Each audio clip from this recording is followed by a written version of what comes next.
আমার একটা ছেলে আছে, আমি কোনোদিন দুর্নীতি ছিল না আমার কোনোদিন।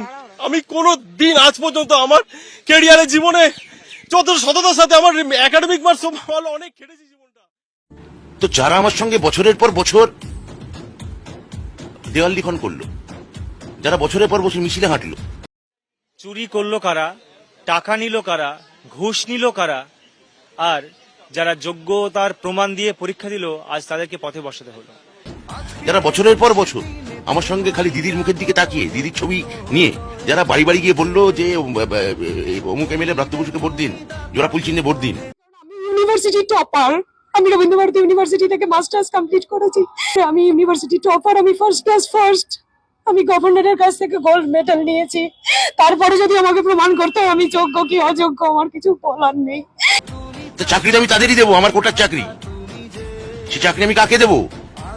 তাহলে সেই চাকরি আমি দিয়েছি এবং আমি বলছি আবার দেবো, আমার পার্টির ছেলেকেই দেবো, আমার ন্যায্য কোটার চাকরি আমার দলের ছেলেদের দেবো।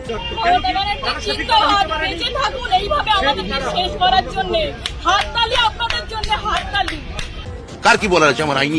আমার আইনি চাকরি আমি কাকে দেবো বা না দেবো, আমার যেটা ন্যায্য আমার কোটার মধ্যে পড়ে সেটা নিয়ে কেউ কথা বলতে পারেন? আমার মনে হয় কথা বলা উচিত নয়। কিন্তু আমরা কোথায় যাব?